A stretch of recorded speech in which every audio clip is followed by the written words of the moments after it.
철학 박사 김영민 교수께서 한 일간지에 칼럼을 실었는데, 오호, 신문에 이런 대단한 글도 올라오네. 쉽게 저를 깜놀하게 만들었습니다.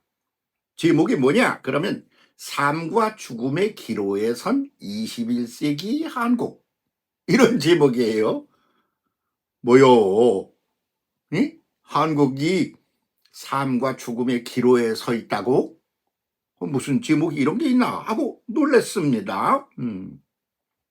오늘을 살고 있는 현대인의 고민, 그건 뭐 한국 사람뿐만 아니라 그 고민이 뭐냐? 그러면 살고 있는데 그 살고 있다는 거, 산다는 게 그게 뭐지? 그 죽는 건 뭐야? 응? 그 왜 사는 거야?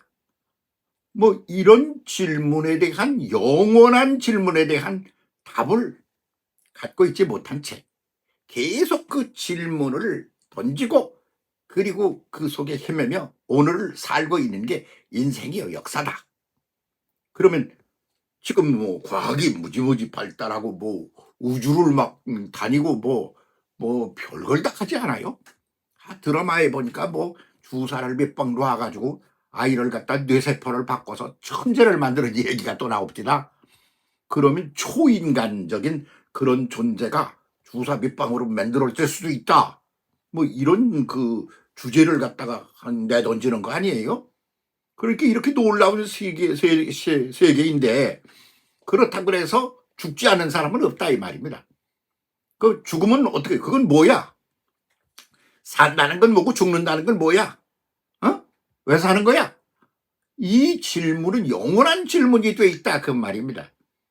우리도 한국 사람도 살만해졌어요.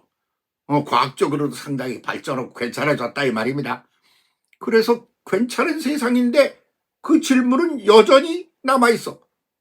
응? 그래서 그거를 우리에게 던져진 그 삶과 죽음에 대한 그런 현상, 그 실존적인 현상 속에 던져져 있는 21세기 한국, 뭐 이런 제목으로 그 얘기를 거기 한다고 하고 있는 거지요. 그러면서 100년 전 독립운동가 신규식님의 그 이야기를 거기다 실었습니다. 나라가 홀랑망하는 건 말이야, 뭐 여러 가지, 뭐 정치가 어떻느니 사회가 어떻느니 뭐 구조가 어떻느니 뭐 여러 가지 얘기를 하지만, 그러나 그건 그 얘기 아니요. 그건 뭐요 그건? 그러면 마음이 죽는 거야, 마음이.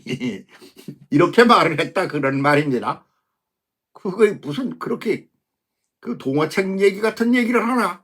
그런데 그 얘기가 삶과 죽음의 기로에 선 21세기의 한국이 던져지는 그런 또한 그 문제를 새롭게 접근하는 그런 이야기가 될 수가 있지 않냐? 그런 말을 그 철학 교수께서 하시고 싶은 모양이었어요. 가만히 보니까. 그러니까 한 시대를 우리가 살아가면서 거기에 아주 가장 그 촉각을 세워가지고 문제를 삼는 게 정치. 예. 그리고 그 정치의 컨트롤 하에서 운영되고 있는 경제. 예. 그리고 그 사회. 뭐 이런 거. 정치, 경제, 사회의 그 구조. 그것을 어떻게 현명하게 그것을 운영해 나갈 거냐. 뭐 이런데 우리가 폭 빠져 있는 거 아닙니까? 응? 그래서 그러다 보니까 그 시대마다 그것을 어떻게 이해하느냐 하는 시대 정신, 그런 게 있어서 그걸 또 이게 검토해보고 바꿔나가고 그러고 말이죠. 그런데 그 독립운동가가 하신 말씀은 거기 그 시대 정신 이런 걸 넘어서서 시대 정신 아니 시대 정서, 그 대가처럼 흘러내려오는 큰 흐름이 있는데 거기에 사람들이 기쁨 또는 행복 뭐 불행하는 그런 어떤 정서적인 흐름이 그 안에 대하처럼 흐른다 그 말이에요. 응? 그런 속에 우리가 던져져 있다 그 말입니다. 그런데 거기서 그 정서적인 차원의 그 문제가 해결 안 되고 고통 가운데 빠지게 되면 그거 뭐 시대 정신이고 뭐고 경제고 뭐고 다 소용없는 게 돼버리고 마는 거 아니냐. 그러니까 시대 정서가 시대 정신보다도 오히려 더 앞서 있는 문제의 핵심이 아니냐. 뭐 그런 소리를 또 하고 싶지 않았나. 그렇게 보는 겁니다. 자, 그러면 이런 질문에 대한 답은 없이 헤매봤자 한도 끝도 없이 헤매는 거야. 어? 그러니까 21세기를 맞이한 한국, 이제 다음에 가야 할 그 어떤 방향이 뭐냐? 그러면 지금처럼 백날 천날 가봐야 백날 천날을 갈등 구도 속에서, 경쟁 구도 속에서 그러면서 허망하게 그렇게 살아가게 될 수밖에 없다. 그래서 그렇게 되면 그 독립운동가의 말처럼 마음이 죽어, 마음이 병들어, 응? 마음이 고통 가운데 던져져. 그래가지고 헤매고 허망해지고, 그러다 그 마음이 죽으면 그러면 독립운동이고 뭐고 그냥 다 끝나는 거야. 그러니까 우리가 지금 하고 있는 독립운동이라는 것도 궁극적인 목표는 아니다. 그런 생각을 가진 분들이 독립운동을 했다니, 아, 참 한국 참 괜찮은 나라로구나. 뭐 이런 자부심과 긍지도 느껴지고 뭐 그러더라고요. 그래서 가만히 보니까 그러면 이 무슨 해결책이 어디서 나와야 되는 거지? 그런 말입니다. 한도 끝도 없이 이렇게 헤맬 겁니까? 어? 이 소리 내가 하는 게 아니고 바로 그 철학 박사 김영민 박사께서 던지는 말이에요. 그래서 계속 이렇게 헤매고 그러면서 그냥 갈 겁니까? 영원토록? 아니 그게 우리 한계인데 어째?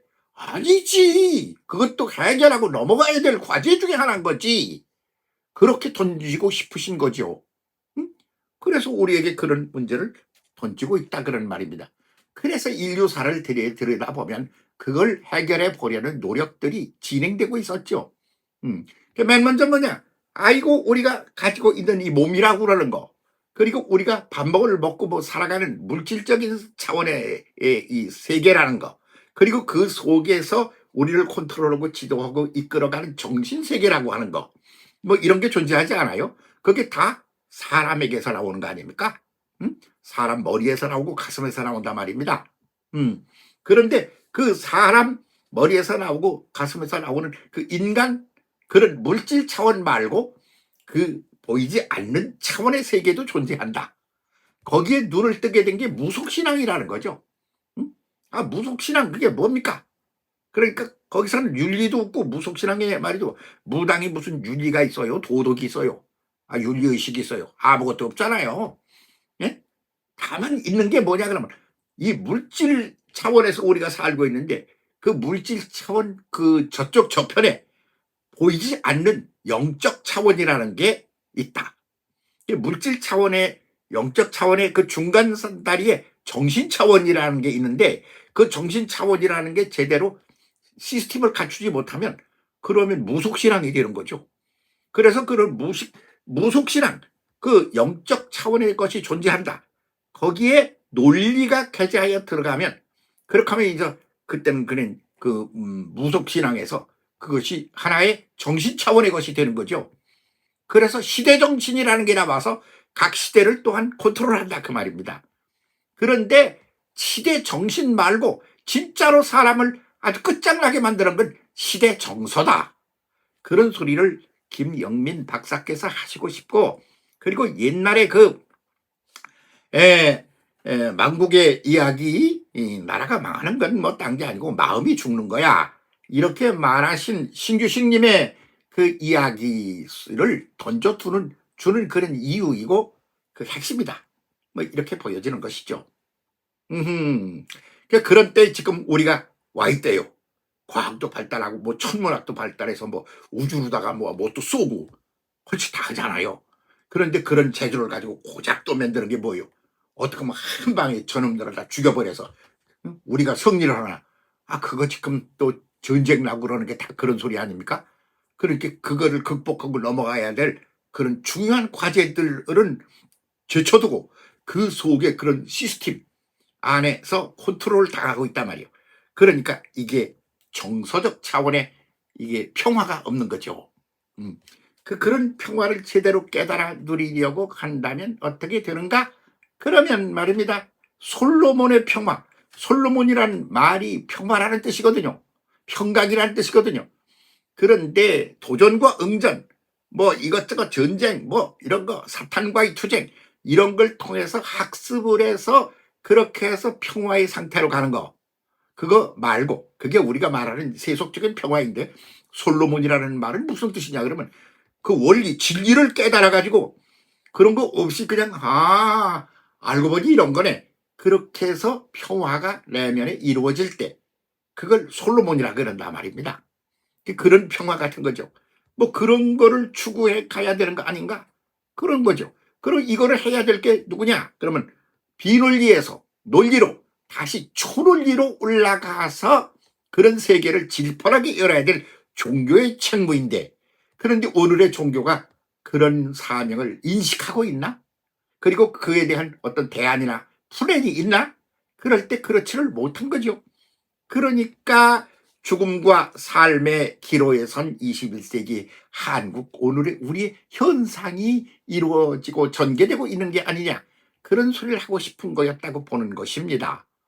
그게 아주 참, 아이고, 우리나라 참 좋은 나라입니다. 좋은 분도 많고 말이죠. 응? 그러는 얘기 같은 거예요.